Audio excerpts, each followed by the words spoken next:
Chapter 28. A Fast Day. The Good Conduct Club had a special session the next morning before school. After various suggestions, it was decided that a fast day would be an appropriate punishment. "We won't eat a single thing for a whole day," said Jerry. "I'm kind of curious to see what fasting is like anyhow. This will be a good chance to find out." "What day will we choose for it?" asked Una, who thought it would be quite an easy punishment and rather wondered that Jerry and Faith had not devised something harder.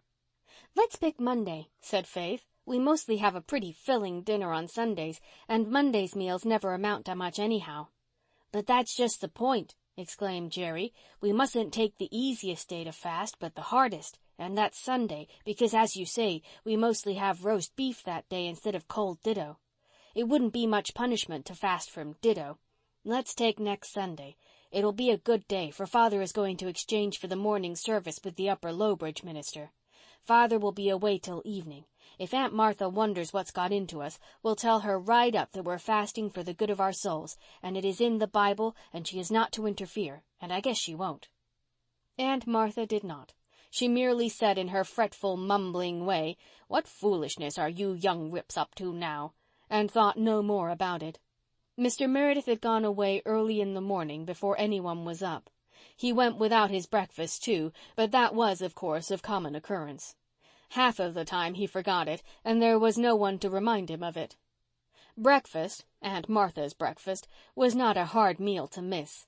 Even the hungry young rips did not feel it any great deprivation to abstain from the lumpy porridge and blue milk which had aroused the scorn of Mary Vance. But it was different at dinner time. They were furiously hungry then, and the odor of roast beef which pervaded the manse, and which was wholly delightful in spite of the fact that the roast beef was badly underdone, was almost more than they could stand. In desperation they rushed to the graveyard where they couldn't smell it. But Una could not keep her eyes from the dining-room window, through which the Upper Lowbridge minister could be seen placidly eating. "If I could only just have a weeny-teeny piece," she sighed. "Now you stop that," commanded Jerry. "Of course it's hard, but that's the punishment of it. I could eat a graven image this very minute, but am I complaining? Let's think of something else. We've just got to rise above our stomachs." At supper time they did not feel the pangs of hunger which they had suffered earlier in the day. "I suppose we're getting used to it," said Faith. "I feel an awfully queer, all-gone sort of feeling, but I can't say I'm hungry." "My head is funny," said Una. "It goes round and round sometimes." But she went gamely to church with the others. If Mr. Meredith had not been so wholly wrapped up in and carried away with his subject, he might have noticed the pale little face and hollow eyes in the manse pew beneath. But he noticed nothing, and his sermon was something longer than usual. Then, just before he gave out the final hymn, Una Meredith tumbled off the seat of the manse pew and lay in a dead faint on the floor. Mrs. Elder Clow was the first to reach her. She caught the thin little body from the arms of white-faced, terrified Faith and carried it into the vestry. Mr. Meredith forgot the hymn and everything else and rushed madly after her. The congregation dismissed itself as best it could.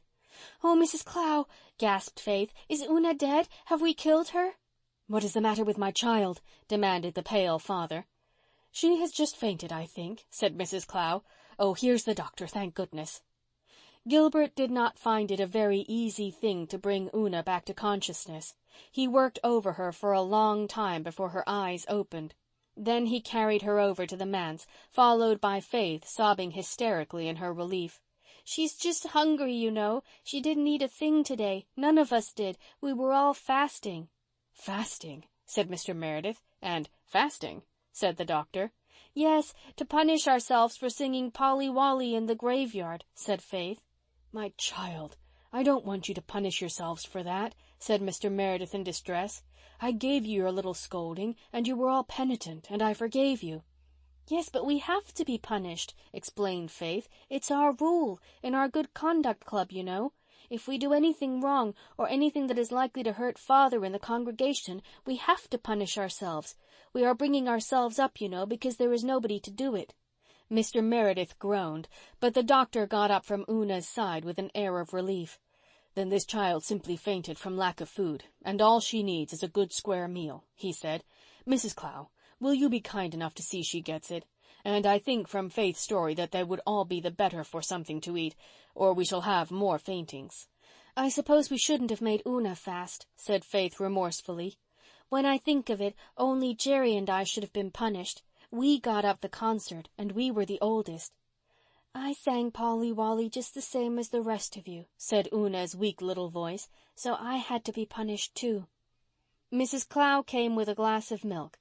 Faith and Jerry and Carl sneaked off to the pantry, and John Meredith went to his study, where he sat in the darkness for a long time, alone with his bitter thoughts.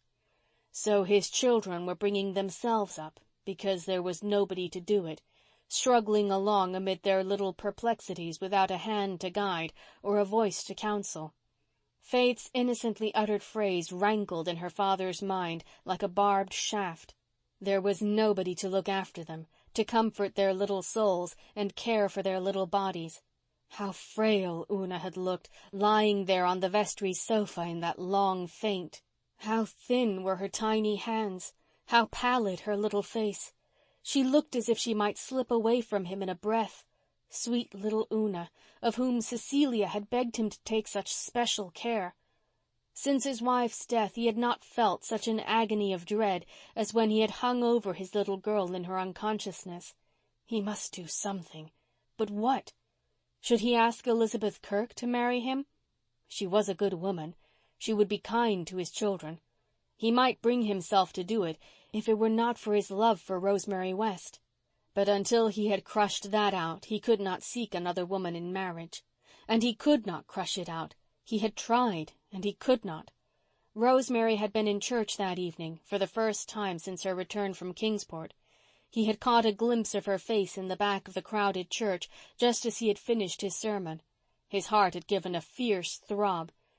He sat while the choir sang the collection piece with his head bent and tingling pulses.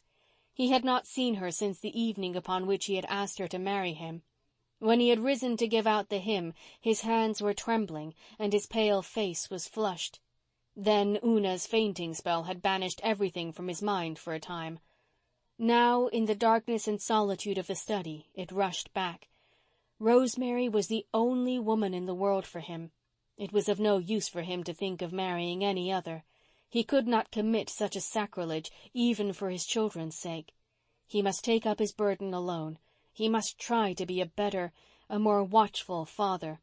He must tell his children not to be afraid to come to him with all their little problems. Then he lighted his lamp and took up a bulky new book which was setting the theological world by the ears. He would read just one chapter to compose his mind. 5 minutes later he was lost to the world and the troubles of the world. End of chapter 28.